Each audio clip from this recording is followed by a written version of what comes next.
तो आज हम फिर से एनसीईआरटी का प्रॉब्लम का डिस्कशन करेंगे। किसका डिस्कशन करेंगे? एनसीईआरटी प्रॉब्लम का। तो देखिए एनसीईआरटी प्रॉब्लम में 1.17 में है careful measurement of electric field at the surface of black box. At the surface of क्या? Black box indicate that net outward flux through the surface of box is 8 × 10⁻⁴ इतना। देखिए black box रहे या white box रहे उससे क्या फ़र्क पड़ता है? बॉक्स होना चाहिए स्फेरिकल हो क्यूबिकल हो, उससे कोई फ़र्क नहीं पड़ता है। तो हम बना रहे हैं स्फेरिकल। चलिए क्यूबिकल बना देते हैं। ये क्यूबिकल बॉक्स है, जो भी बॉक्स है आपका देख लिए ध्यान से। यहाँ ये बॉक्स के अंदर जो है आपका कहता है आउटवर्ड फ्लक्स है। आउटवर्ड फ्लक्स है मतलब फ्लक्स बाहर की ओर जा रहा होगा। तो फ्लक्स जब बाहर की ओर है इसका मतलब इलेक्ट्रिक फील्ड बाहर की ओर जा रहा होगा। और आप अब इमेजिन कीजिए, कल्पना कीजिए, जब इलेक्ट्रिक फील्ड बाहर की ओर जा रहा होगा तो इसके अंदर कौन सा चार्ज होगा? पॉजिटिव चार्ज होगा। कौन सा चार्ज होगा? पॉजिटिव चार्ज होगा। और बाय गॉस लॉ से आप पढ़े हैं, बाय गॉस लॉ से आप पढ़े हैं क्या? टोटल फ्लक्स जो होगा, टोटल फ्लक्स जो होगा वो Q/ε0 के बराबर होगा। तो टोटल आउटवर्ड फ्लक्स इतना है। तो कहता है पहला में what is the net charge inside box. Charge के अंदर मतलब बॉक्स के अंदर नेट चार्ज कितना है? तो Q नेट चार्ज बराबर क्या होगा? आप ही बोलिए, नेट चार्ज बराबर क्या लिखेंगे? Q = total flux into ε0। तो अब आप याद कीजिए Q और टोटल फ्लक्स कितना दिया हुआ है? 8 × 10⁻³ और ε0 8.85 × 10⁻⁻12।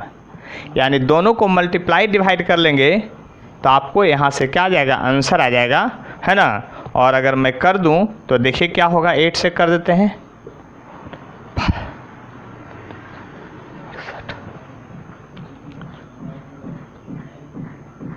इतना आ गया। यानी कि आ गया इतना। तो ये 3 एक 4 0 घटा दिए तो इतना आ जाएगा और 10⁻⁻8 कूलम चार्ज आ गया। बी पार्ट में देखिए क्या कहता है, if net outward flux is 0, यानी नेट फ्लक्स है जो 0 है। क्या है? नेट फ्लक्स 0 है। There were no charge inside box. कहता है कि यदि नेट फ्लक्स 0 हो जाए तो क्या उसके अंदर कोई चार्ज नहीं होगा? वाई और वाई नॉट। अगर होगा तो क्यों होगा और नहीं होगा तो क्यों नहीं होगा? तो आप याद कीजिए, अगर फ्लक्स 0 है यानी फ्लक्स 0 है, नेट फ्लक्स 0 है। नेट फ्लक्स क्या है? 0 है। नेट फ्लक्स 0 है, इसलिए चार्ज Q बराबर क्या होता है? Flux into ε0। तो आप याद कीजिए चार्ज भी क्या होगा? 0 होगा। चार्ज क्या होगा? 0 होगा। तो चार्ज 0 होने का 2 मीनिंग है, या तो चार्ज प्रेजेंट ही नहीं रहे, या तो charge equal and opposite amount में प्रेजेंट रहे। यानी कि अगर चार्ज प्रेजेंट नहीं है इसीलिए फ्लक्स नहीं है। अगर फ्लक्स चार्ज है तो चार्ज है तो कैसा चार्ज रहेगा? इक्वल एंड अपोजिट अमाउंट में चार्ज रहेगा। चार्ज 0 होगा या फिर 2 कंडीशन होगा, या तो पहला में फर्स्ट में Q 0 हो जाए, या सेकेंड कंडीशन में जितना Q रहे उतना ही -Q रहे तो भी 0 होगा। यानी कि आप समझ सकते हैं कि यहाँ पर क्या हुआ जाए। ठीक है, तो इसको देखिए। कहता point charge of 10 microcoulomb is placed at a distance of 5 centimetre directly above the centre of a square. देखिए एक स्क्वायर है, ये ही आपका स्क्वायर है, यह स्क्वायर प्लेट है। इसके सेंटर से डायरेक्टली 5 सेंटीमीटर ऊपर एक चार्ज रखा हुआ है और वह चार्ज है जो आपका +10 माइक्रोकूलम है। +10 माइक्रोकूलम है। कितना है? +10 माइक्रोकूलम है। कौन सा स्क्वायर प्लेट है? आपका ये वाला स्क्वायर प्लेट जिसको मैं घेरा हूँ, यही स्क्वायर प्लेट है जिसके सेंटर के एबव आपका 5 सेंटीमीटर पर 10 माइक्रोकूलम चार्ज रखा हुआ है। As shown in figure, what is the magnitude of electric flux through the square, what is the magnitude of electric flux through the square, square के थ्रू यहाँ पर इलेक्ट्रिक फ्लक्स क्या होगा ये निकालना है, सिर्फ इस सरफेस से निकालना है, सिर्फ इस सरफेस से। तो हम क्या किए हैं, सबसे पहले आप याद कीजिए गॉस लॉ जब लगाएंगे तो आपको गॉस लॉ मात्र 3 तरह का पढ़ना है, एक सिलेंड्रिकल पढ़ना है, एक स्फेरिकल पढ़ना है, एक क्यूब पढ़ना है। तो प्लेट के चलते कैसा बनाइएगा आप, क्यूब के जैसा बनाइएगा। तो देखिए ये क्यूब बना दिए, the total flux through the cube, यानी कि सॉल्यूशन जब करेंगे तो यही लिखेंगे total flux through cube by Gauss law से क्या लिखेंगे, टोटल फ्लक्स जो होता है वो क्यू बाई एप्सिलॉन नॉट के बराबर होता है। तो टोटल फ्लक्स आ जाएगा आपको उतना। तो flux through one face, flux through one face, तो आप बताइए आपका क्यूब में कितना फेस होगा, क्यूब में 6 फेस होगा। आपको 6 फेस रूम ही में देखिए, एक आपका इधर, एक इधर, एक इधर, एक इधर, 4 हुआ, एक ऊपर और एक नीचे। तो कितना टोटल हो गया 6। तो आपको फ्लक्स क्या है, स्केलर क्वांटिटी, फ्लक्स क्या है, स्केलर क्वांटिटी है। तो स्केलर क्वांटिटी तो आप क्या लिखेंगे, फ्लक्स बाई 6 हो जाएगा, 6 से डिवाइड करेंगे यानी क्यू बाई 6 एप्सिलॉन नॉट आ जाएगा। अब आपको फ्लक्स निकालना ही है, तो Q का वैल्यू कितना दिया हुआ है 10 माइक्रोकूलम, 10 इंटू 10 टू पावर -6 और डिवाइडेड बाई आपका 6 और एप्सिलॉन नॉट का वैल्यू कितना 8.85 into 10 to power -12। Multiply divide जो है आपको खुद करना है, इसमें हम आपको कोई हेल्प नहीं कर सकते हैं। इसलिए एक बार थोड़ा क्वेश्चन एनसीईआरटी का ही है, पढ़ करके इसको मल्टीप्लाई डिवाइड कर लीजिएगा, आपका आंसर आ जाएगा। देखिए क्वेश्चन नंबर 19 क्या कहता है, एनसीईआरटी में 19 नंबर क्वेश्चन क्या कहता है, a point charge 2 microcoulomb is at a centre of a cubical Gaussian surface 9 centimetre on edge, a point charge 2 centimetre is at a centre of a cubical Gaussian surface 9 centimetre edge, what is the net flux. कहता है एक cubicle Gaussian surface है, उसके centre पर, cubicle Gaussian surface के centre पर 9 centimetre जो है उस पर एक चार्ज रखा हुआ है इतना। तो कहता है टोटल फ्लक्स। तो अभी तो देखें टोटल फ्लक्स, आपका क्यूबिकल गॉसियन सरफेस है, उसके सेंटर पर आपका चार्ज रखा हुआ है, उसके चलते कहता है टोटल फ्लक्स क्या होगा।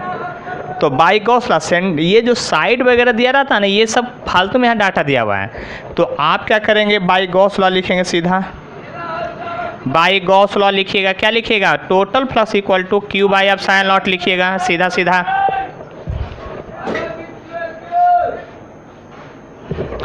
तो यहाँ पर क्या लिखिएगा आप, टोटल फ्लक्स जब निकालना है आपको बाई गॉस लॉ में, तो आप देखिए ध्यान से क्यू बाई क्या होगा एप्सिलॉन नॉट होगा, और आपका क्यू जो दिया हुआ है कितना दिया है आपका 2 माइक्रोकूलम, तो 2 इंटू 10 टू पावर -6 और एप्सिलॉन नॉट का 8.85 गुने 10 टू पावर -12।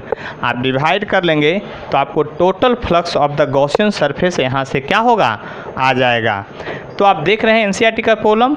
अब इसके आगे बढ़ते, अगला जो क्वेश्चन है 1.20 एनसीईआरटी में, वो क्या कह रहा है, a point charge causes an electric flux of इतना। देखिए एक पॉइंट चार्ज जो है इतना इलेक्ट्रिक फ्लक्स काउज कर रहा है, यानी क्वेश्चन में जो गिवन है वो फ्लक्स बराबर दिया हुआ है आपका -1.0 इंटू 10 टू पावर 3 दिया हुआ है। माइनस साइन मतलब फ्लक्स इनवर्ड होगा। Passes through a spherical Gaussian surface of radius 10 centimetre. एक स्फेरिकल गॉसियन सरफेस है, यानी स्फेरिकल गॉसियन सरफेस है, ये स्फेरिकल गॉसियन सरफेस है जिसका रेडियस जो है वो 10 सेंटीमीटर दिया हुआ है। कितना दिया, 10 सेंटीमीटर दिया है। ए में कहता है if the radius of Gaussian surface is were double how much flux pass through the surface. कहता है कि अगर रेडियस ऑफ गॉसियन सरफेस को डबल कर दिया, ध्यान से समझने की कोशिश कीजिएगा। कहता है एक गॉसियन सरफेस है जिसके चलते फ्लक्स है जो इतना दिया हुआ है। कहता है उसका रेडियस आर यानी कि 10 सेंटीमीटर दिया हुआ है। फिर कह रहा है कि अगर इस रेडियस को दुगना कर दिया, यानी कि पहले इतना बड़ा स्फीयर था, अब क्या कर दिए, इतना बड़ा स्फीयर कर दिए। तो कहता है फ्लक्स पर क्या इफेक्ट पड़ेगा। आप भी थोड़ा सोचिए, जल्दी से सोचिएगा, टाइम 2-4-5 सेकंड मिलेगा आपको। आप बताइए, क्या आपका जो है एक स्फीयर है इतना बड़ा, यानी 10 सेंटीमीटर रेडियस का, उसके चलते फ्लक्स इतना है। अब रेडियस इतना बड़ा हो गया, स्फीयर बड़ा हो गया, तो यानी कि रेडियस दुगना हो गया। तो आप लोग सोचिए, क्या फ्लक्स जो है दुगना होगा, 4 गुना होगा, हाफ होगा, या 1/4 होगा। सोचिए ज़रा ध्यान से आप लोग। चलिए, आपका समय समाप्त हुआ। अब इधर ज़रा देखिए ध्यान से। आप पढ़ते हैं बाय गॉस लॉ से। किसे पढ़ते हैं? गॉस लॉ से, कि टोटल फ्लक्स होता है Q/ε0। तो चार्ज जो भी है, तो फ्लक्स जब होगा तो आप याद कीजिए, फ्लक्स में जो है, क्या कीजिए, फ्लक्स में जो है आपका, आप समझ लीजिए बात ध्यान से, फ्लक्स में जो है आपका क्या होगा, फ्लक्स में जो है Q/ε0 है, तो फ्लक्स जो होगा यहाँ पर, उस फ्लक्स की बात कीजिए। तो उस फ्लक्स में क्या होगा, एरिया तो है नहीं, रेडियस तो है नहीं, यानी आप कह सकते हैं आंसर में finally no change in flux. Flux में कोई चेंज नहीं होगा। एरिया बढ़ाने और घटाने से, एरिया बढ़ाने और घटाने से क्या होगा, फ्लक्स में इस क्वेश्चन में कोई चेंज नहीं होगा। बात समझ में आ जाना चाहिए। अब बी नंबर में देखिए क्या कहता है। बी नंबर में क्वेश्चन क्या कहता है, बी नंबर कहता है what is the value of net point charge, यानी कि वैल्यू ऑफ पॉइंट चार्ज कहता है। तो फ्लक्स इक्वल टू Q/ε0 पढ़े हैं, इसलिए चार्ज Q वाला फ्लक्स इंटू ε0 होगा। याद कीजिए, फ्लक्स कितना था, -1 यानी 10⁻³ केवल लिखिए, और 8.85 गुने 10⁻⁻12, यानी कि आपको आ गया -8.85 इंटू 10⁻⁻9 कूलम चार्ज आ गया। और इतना चार्ज फ्लक्स, इतना चार्ज है कहाँ, स्फीयर पर। स्फीयर पर कितना चार्ज है, जो बात समझ में आ गया। फिर से अगर समरी समझना चाहते हैं तो समझ सकते हैं आप यहाँ पर। यानी यहाँ पर एक क्वेश्चन कर रहा था कि एक आपका स्फीयर है जिसके चलते फ्लक्स आपका दिया हुआ है। कहता है कि अगर उसका रेडियस दुगना कर दिए तो फ्लक्स पर क्या चेंज होगा।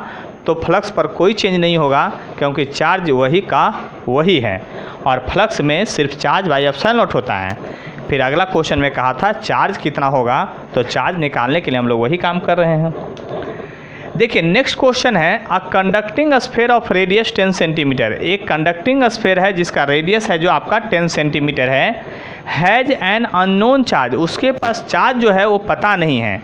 यानी कि जब उसके पास जो चार्ज है वो पता नहीं है, तो हम लोग क्या करेंगे, तो हम भी लेते हैं एक स्फीयर है जिसके चलते जो है आपका उस पर जो चार्ज कितना है ये पता नहीं है, Q कितना है ये मेरे को अननोन है, जबकि इसका रेडियस जो है आपका 10 सेंटीमीटर, यानी रेडियस इसका 10 सेंटीमीटर आपका दिया हुआ है। रेडियस कितना दिया हुआ है, 10 सेंटीमीटर दिया हुआ है।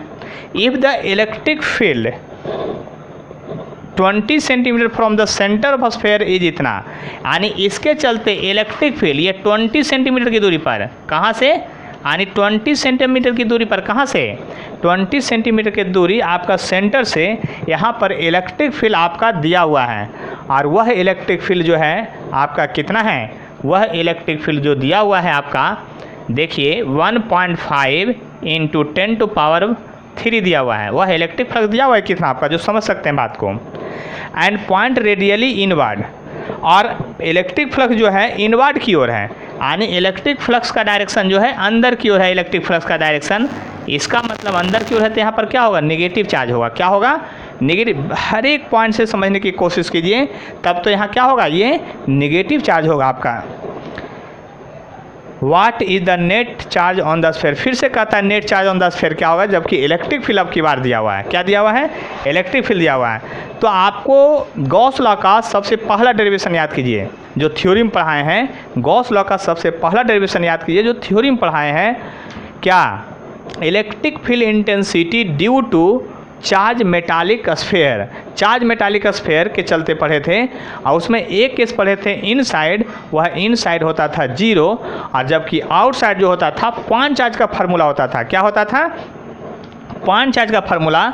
तो हम लोग लिखेंगे वी नो डैट, हम लोग जानते हैं क्या, E बराबर होगा Q by 4 pi epsilon not distance का स्क्वायर यानी आर स्क्वायर।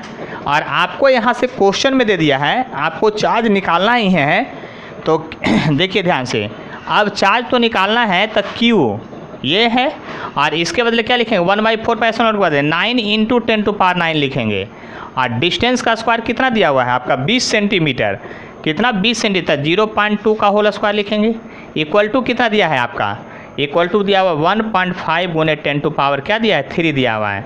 इसलिए आप लिख सकते हैं क्यू चार्ज बराबर लिख सकते हैं, देखिए ऊपर चला जाएगा उधर, तो इसको जब कीजिएगा तो 2 2 जा 4 हो जाएगा, तो 15 चौका 60 हो जाएगा, यानी 6 × 10⁻, देखिए क्या होगा, ये हो गया आपका उधर जाके कितना हो गया 4 हो गया, 10⁻⁻4 हो गया था, तो ये हो जाएगा 10⁻1 हो जाएगा, क्यों 3 - 4 और डिवाइडेड बाई होगा कितना 9 × 10⁻9 होगा। अब इसको गुना भाग कीजिएगा तो देख लीजिए क्या हो जाएगा 6/9 हो जाएगा और इंटू 10⁻−10 हो जाएगा। इसको गुना भाग करेंगे तो आंसर ज़रूर आपका आएगा, इस बात को समझ लीजिए। यानी कि इलेक्ट्रिक फील्ड इंटेंसिटी देखिए आपका किस तरह से आया वो समझ लीजिए बात को। तो इसके बाद हम लोग फिर से चलेंगे अगला क्वेश्चन में।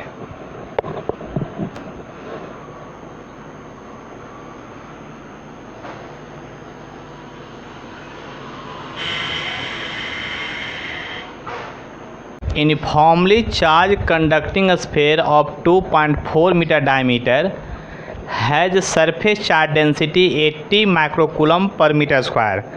देखिए क्वेश्चन में कह रहा है एक आपका आपका स्फेयर है यूनिफॉर्मली चार्ज कंडक्टिंग स्फेयर, आने कह रहा है क्वेश्चन में यूनिफॉर्मली चार्ज कंडक्टिंग स्फेयर है, कंडक्टिंग मतलब मेटल का स्फेयर है, जिसका डायमीटर आपका दिया हुआ है कितना, डायमीटर दिया हुआ 2.4।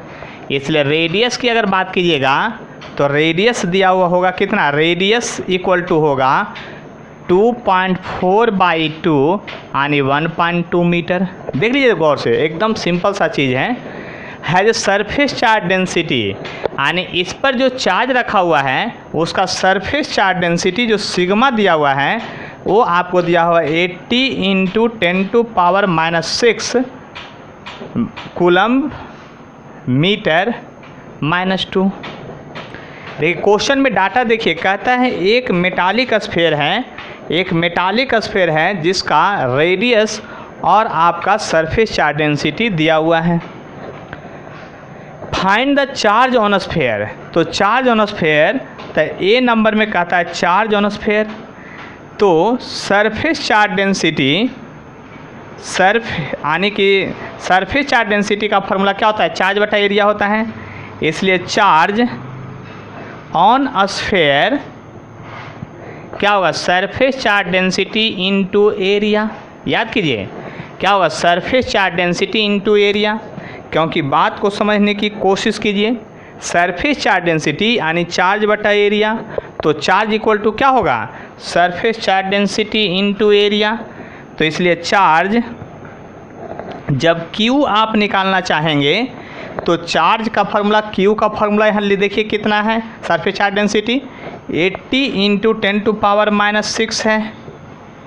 और एरिया की बात कीजिए तो स्फेयर का एरिया जो होता है 4 πr² होता है, रेडियस है 1.2 मीटर का होल स्क्वायर होगा, कितना होगा 1.2 मीटर का होल स्क्वायर होगा। और इसी को जब मल्टीप्लाई डिवाइड कर देंगे तो देखिए 8 4 जा 320 पाई हो जाएगा, 320 पाई और इंटू 1.44 इंटू 10⁻ क्या हो जाएगा -6 हो जाएगा।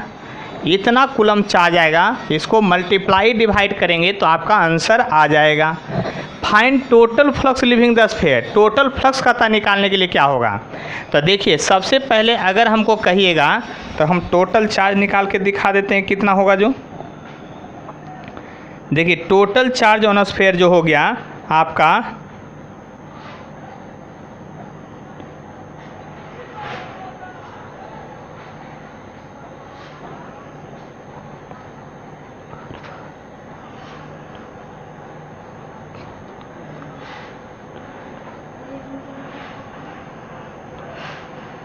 आ गया है 1.446 आपका आ गया 1.446 इंटू 10 टू पावर आपका हो गया कितना 3, यानी कि 10 टू पावर -3 इतना कूलम चार्ज आ गया। अब आपसे कहता है फाइंड टोटल फ्लक्स, तो बी में आप ही बताइए गॉस लॉ से, बाई गॉस लॉ से टोटल फ्लक्स जो होगा वो क्या होगा Q/ε0 होगा। तो Q का वैल्यू आपको दिया हुआ है 1.446 इंटू 10 टू पावर -3, ε0 8.85 गुने 10 टू पावर -12। अब 1.44 में यदि डिवाइड करते हैं आप कितना से 8.85 से 8.85 से, तो आपका आ जाएगा 1.63 इंटू आपका 1.63 इंटू ये हो जाएगा ऊपर 12 प्लस जाके 3 चला जाएगा और एक और जाएगा, तो हो जाएगा +3 1 4 यानी 10 टू पावर 8 कूलम इतना फ्लक्स हो जाएगा आपका। बात समझ लीजिए कि यहाँ पर हम क्या कहना चाह रहे हैं। जो देखिए तो बात समझ गए होंगे कि ये क्वेश्चन बहुत सिंपल है। अगला क्वेश्चन है 1.23 में an infinity line charge can produce line charge है। क्या है ये लाइन चार्ज है, प्रोड्यूस इलेक्ट्रिक फील्ड इतना at a distance of 2 centimetre, calculate linear charge density. तो इसमें भी आप लोग पहले से पढ़ चुके हैं कि क्या होगा। आप पहले से पढ़े हैं कि यदि कोई इलेक्ट्रिक फील्ड आपका लाइन चार्ज कंडक्टर है, लाइन चार्ज कंडक्टर अगर लॉन्ग है तो इसके चलते इलेक्ट्रिक फील्ड जो होता है वो सिलेंड्रिकल शेप में होता है। और आपको याद कीजिए इलेक्ट्रिक फील्ड लाइन इस तरह से निकलता था और इस इलेक्ट्रिक फील्ड लाइन के चलते सर्टेन दूरी r पर जो इलेक्ट्रिक फील्ड का फार्मूला आप जानते थे वो λ/, या 2λ/4πε0 r होता था। इसलिए आप बताइए इलेक्ट्रिक फील्ड निकालिएगा तो 2λ, तो आपको इलेक्ट्रिक फील्ड दिया हुआ है, तो इलेक्ट्रिक फील्ड दिया हुआ है 9 into 10 to power 9 equal to 2 और 1/4πε0 के बदले 9 गुने 10 टू पावर 9 होगा, सॉरी ये 4 दिया हुआ था और आपका 10 टू पावर 9 हो गया। लेमडा हमको निकालना है और डिस्टेंस है जो 2 सेंटीमीटर है, तो 2 इंटू 10 टू पावर -2 है, तो ये इससे कैंसिल हुआ, ये इससे कैंसिल हुआ। आपको लेमडा इक्वल टू डायरेक्ट जो बच रहा है, अगर इसको इधर ले जाएंगे तो 10 टू पावर 2 और ये 10 टू पावर -9, यानी कि आपका हो जाएगा 10 to power -7 coulomb per meter आ जाएगा आपका आंसर। तो आप समझ सकते हैं कि यहाँ पर क्या हो रहा है। जो ये था आपका क्वेश्चन, यानी ये लाइन वायर के लिए चलते था, ये स्फीयर के चलते था। इसके आगे फिर हम लोग क्या करते हैं देखते हैं। देखिए अगला क्वेश्चन जो है वो NCERT का 24 नंबर यानी 1.24 है। कह रहा है 2 charge thin metallic plate are parallel and close to each other and their inner face, यानी कहता है यहाँ पर जो है 2 पैरेलल प्लेट है, यानी 2 पैरेलल प्लेट मतलब एक प्लेट ऐसा है तो दूसरा प्लेट ऐसा है, दोनों पैरेलल प्लेट है। तो पैरेलल प्लेट का फिगर देखिए हम बना रहे हैं। पैरेलल प्लेट का फिगर ऐसा मत सोचिए कुछ अलग होगा। पैरेलल प्लेट का फिगर हम बनाए हैं, this is the parallel plate. 2 plate है, ये पैरेलल प्लेट है और इसको मान लेते हैं कि प्लेट फर्स्ट है, ये मान लेते हैं कि प्लेट जो है ये पहला प्लेट है और ये दूसरा प्लेट है। क्वेश्चन में कह रहा है देखिए 2 large thin metallic plate are parallel and close to each other on their inner face. The plates have surface charge density of opposite sign and magnitude of इतना, यानी सरफेस चार्ज डेंसिटी का value दिया हुआ है, जबकि question में कह रहा है कि दोनों पर सरफेस चार्ज डेंसिटी जो है अपोजिट है। एक पर प्लस सिग्मा है तो दूसरे पे माइनस सिग्मा है। एक पर क्या है प्लस सिग्मा है तो दूसरे पर क्या है माइनस सिग्मा है। यानी 2 प्लेट है, दोनों चार्ज है, एक पॉजिटिवली चार्ज है एक नेगेटिवली चार्ज है।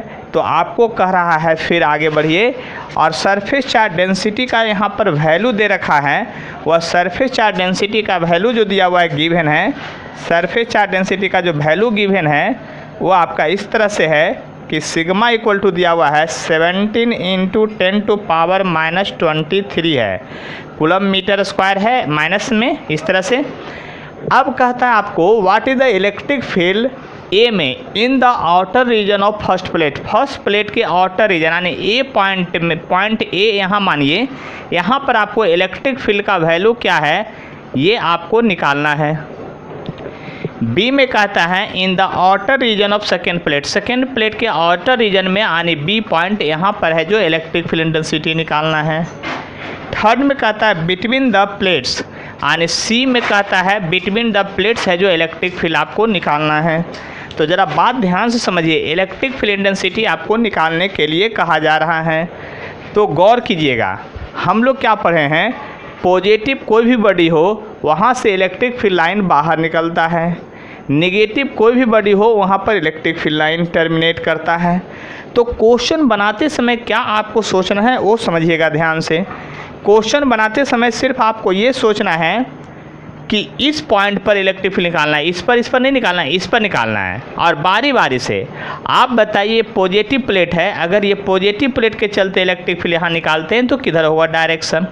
गौर से समझिए, हमने क्या कहा, पॉजिटिव से इलेक्ट्रिक फील्ड बाहर निकलता है, यानी कि यहाँ से इलेक्ट्रिक फील्ड ऐसे बाहर निकल रहा है, यहाँ से इलेक्ट्रिक फील्ड ऐसे बाहर निकल रहा है, चारों तरफ निकल रहा है। यहाँ से यदि इलेक्ट्रिक फील्ड बाहर निकल रहा है तो यहाँ पर आइएगा तो इसके चलते यहाँ पर डायरेक्शन क्या होगा देख लीजिए ध्यान से, इधर होगा पॉजिटिव के चलते, देख लीजिए पॉजिटिव के चलते इधर होगा। अब इसी पॉइंट पर निकालिए, नेगेटिव के चलते, उस समय इसको भूल जाइए। आप ये सोचिए एक नेगेटिव चार्ज पार्टिकल है तो वहाँ पर क्या करेगा, इलेक्ट्रिक फील्ड लाइन जाके टकराएगा, आने की उस पर टर्मिनेट करेगा, तो उधर जाने की कोशिश करेगा, यानी यहाँ पर जो होगा आपका नेगेटिव चार्ज के चलते इलेक्ट्रिक फील्ड इंटेंसिटी इधर होगा। बात समझ में आया कि नहीं, देख लिए ध्यान से। हमने ऐसा कुछ नहीं कहा जो आपके लिए कष्ट पहुंचाएं। यहाँ पर देख लीजिए इलेक्ट्रिक फील्ड इंटेंसिटी किस तरह से निकलता है जो। उसी तरह से यहाँ पर आते हैं, आपको अंदर वाले बात पर आते हैं। तो देखिए यहाँ पॉजिटिव प्लेट के चलते इलेक्ट्रिक फील्ड निकालिएगा, तब पॉजिटिव प्लेट के चलते इलेक्ट्रिक फील्ड निकालिएगा तो अभी आप पढ़े पॉजिटिव प्लेट से बाहर निकलता है, तब पॉजिटिव प्लेट से बाहर निकलता है। ये बात हम पूरी तरह से समझ चुके हैं कि आप बोले हैं कि पॉजिटिव के चलते बाहर निकलता है, ठीक है, इतना बात समझ गए हम। अब इसको भूल जाइए, अब नेगेटिव के चलते सोचिए, यदि ये नेगेटिव प्लेट है तो इस पर इलेक्ट्रिक फील्ड लाइन जाके टर्मिनेट करेगा, जाके ऐसे टर्मिनेट करेगा, ऐसे जाके टर्मिनेट करेगा, तो टर्मिनेट करेगा तो ऐसे दिखाएंगे आप, यही ना, नेगेटिव के चलते आपका इधर है, देख लीजिए।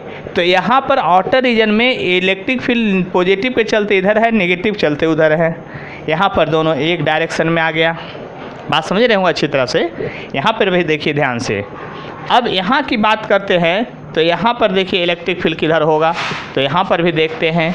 यहाँ पर देखिए अगर इस पॉजिटिव के चलते निकालना है, इस पॉजिटिव के चलते निकालना है तो पॉजिटिव से बाहर निकलेगा, यानी यहाँ से आपका पॉजिटिव के चलते इलेक्ट्रिक फील्ड इधर होगा। अब ये नेगेटिव पर टर्मिनेट करता है तो नेगेटिव प्लेट पर आके टर्मिनेट करेगा, तो यहाँ पर क्या होगा, डायरेक्शन इधर होगा, देख लीजिए नेगेटिव के चलते इधर होगा। और अब इसके बाद सॉल्यूशन में हम लोग क्या लिखेंगे, तो सॉल्यूशन की बात करते हैं, उसमें हम लोग क्या लिखते हैं देखिए ज़रा ध्यान से। सॉल्यूशन में हम इतना ही जानते हैं, लिखेंगे वी नो डैट क्या जानते हैं, electric field intensity due to thin metallic plate, we know that electric field intensity due to large thin plate जो होगा वो होता है सिग्मा बाई 2 एप्सिलॉन नॉट होता है। क्या होता है, सिग्मा बाई 2 एप्सिलॉन नॉट होता है, याद कीजिए क्या होता है, सिग्मा बाई 2 एप्सिलॉन नॉट होता है। इस बात को समझने की कोशिश कीजिए, यानी कि आप समझ चुके होंगे कि इलेक्ट्रिक फील्ड इंटेंसिटी जो है उसका फार्मूला ये है। तो अब ए रीजन में आइए, है ना, ए नंबर क्वेश्चन बना रहे हैं, यहाँ पर क्या लिखेगा, electric field intensity at point ए, है ना, यहाँ पर ए माने बी और सी, तो electric field at point A at point A आइए, तो ए पर आइएगा तो क्या होगा, पॉजिटिव के चलते देखिए डायरेक्शन इधर है, निगेटिव के चलते उधर है, तो सबसे पहले तो पॉजिटिव के चलते लिखिएगा सिग्मा बाई, देखिए इधर निगेटिव की ओर है तो सिग्मा बाई 2 एप्सिलॉन नॉट और minus sigma by 2 epsilon not, एक को प्लस तो दूसरे को माइनस मानेंगे, यानी यहाँ पर आया 0 आया, क्या आया आपका 0 आया। अब चलते हैं बी पॉइंट पर, जब बी पॉइंट पर चलेंगे तो यही लिखेंगे electric field at point B पर चलेंगे, electric field intensity at point B, तो electric field intensity at point B जब निकालेंगे, electric field at point B की बात करेंगे, तब पॉइंट बी पर जब चलिएगा तो आपका क्या होगा, यहाँ पर भी दोनों उल्टा है, इसलिए sigma by epsilon 2 epsilon naught और minus sigma by 2 epsilon not equal to क्या होगा 0 हो जाएगा, देख लीजिए। फिर सी पॉइंट पर आते हैं, यानी electric field at point C चलते हैं, एट पॉइंट सी, तो सी पर जब चलिएगा तो सी है इन बिटवीन प्लेट, दोनों में एक डायरेक्शन है, जब दोनों में एक डायरेक्शन है तो sigma by 2 epsilon nought plus sigma by 2 epsilon not equal to sigma by epsilon nought हो जाएगा, देख लीजिए, देख लीजिए गौर से समझ लीजिए बात को। और सिग्मा का जो वैल्यू है आपका दिया हुआ है 17, यानी ई का जो वैल्यू निकालिएगा केवल कहाँ प्रेजेंट होगा, इतना होगा, और ई का जो वैल्यू निकालिए आप, सिग्मा जो है 17 इंटू 10⁻⁻23 आप बाई आपका कितना हो जाएगा, एप्सिलॉन नॉट 8.85 इंटू 10⁻⁻12, इसको सॉल्यूशन कर लेंगे तो आंसर आ जाएगा। यानी आप क्या समझे, क्या समझने की कोशिश किए हैं, आप यही समझने की कोशिश किए हैं कि इलेक्ट्रिक फील्ड इंटेंसिटी जब दो मेटालिक प्लेट के चलते होगा, एक पर पॉजिटिव चार्ज होगा एक पर नेगेटिव चार्ज होगा, तो इलेक्ट्रिक फील्ड मेटालिक प्लेट के बाहर भी 0 होगा, दोनों तरफ सिर्फ अंदर में इलेक्ट्रिक फील्ड इंटेंसिटी पाया जाएगा, और वह इलेक्ट्रिक फील्ड इंटेंसिटी हम लोग उस तरह से निकाले हैं। देखिए इसके बाद आपका आता है ये 25 नंबर क्वेश्चन, इतना बात समझ में आ गया होगा। फिर से मैं बोल दूं क्या, दो मेटालिक प्लेट है, अगर दो मेटालिक प्लेट है तो दो मेटालिक प्लेट के बीच में इलेक्ट्रिक फील्ड इंटेंसिटी जो होगा सिग्मा बाई एप्सिलॉन नॉट होगा, और बाहर में क्या होगा 0 होगा। एक बात और समझ लीजिए एक्स्ट्रा, आगे हम लोग को पढ़ना है कैपेसिटर, कैपेसिटर में मात्र दो मेटालिक प्लेट होता है और उसके चलते इलेक्ट्रिक फील्ड इंटेंसिटी सिर्फ अंदर होता है, बाहर नहीं होता है। देखिए नेक्स्ट क्वेश्चन जो है और भी बहुत अच्छा क्वेश्चन है, ये भी अच्छा क्वेश्चन है, देख लीजिए ध्यान से।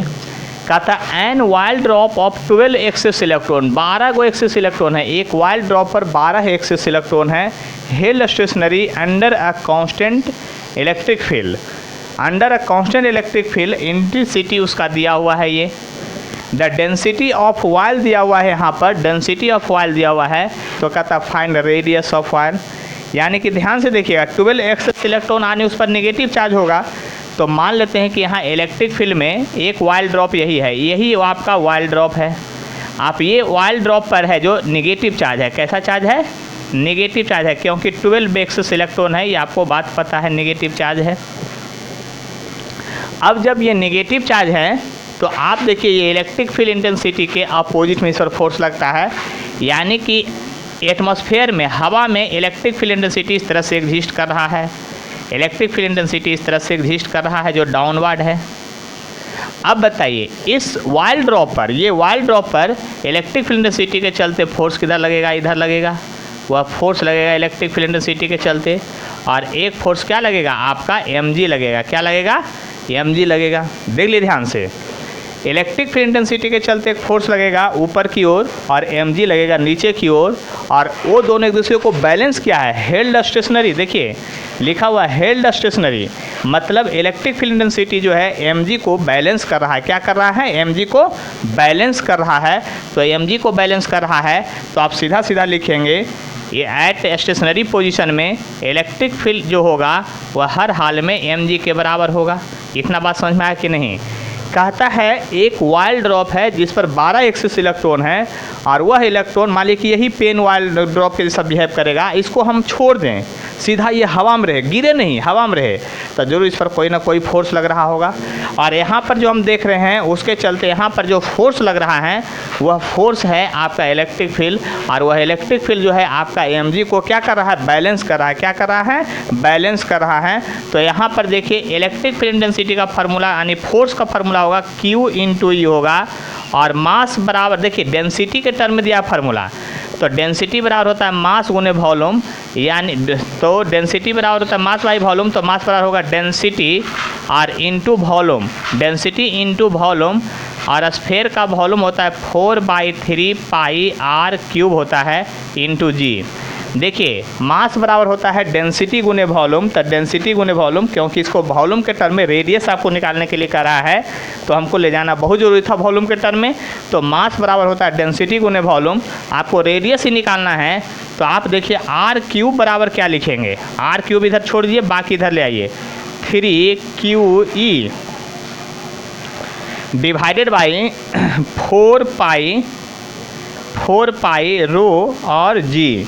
देखिए इसको डिवाइड करने के बाद आपको क्यूब रूट निकालना पड़ेगा। डाटा सारा दिया हुआ है, बोलिएगा तो मैं डाटा लिख देता हूँ। देखिए r बराबर जो होगा, r बराबर होगा, ये अंडर रूट में चला जाएगा, या फिर अंडर रूट में अगर नहीं ले जाना चाहते हैं अंडर रूट क्यूबिक में जाएगा, लेकिन अगर ऐसे नहीं लिखना चाहते हैं तो अभी आपको पहले यहाँ समझ लीजिए बात ध्यान से, क्या कर रहे हैं हम, जो लिखेंगे 3 और चार्ज का वैल्यू था 12 एक्सेस इलेक्ट्रॉन, 12 एक्सेस इलेक्ट्रॉन है, तब 12 एक्सेस इलेक्ट्रॉन है, और इलेक्ट्रॉन पर होता है 1.6 × 10⁻19 होता है।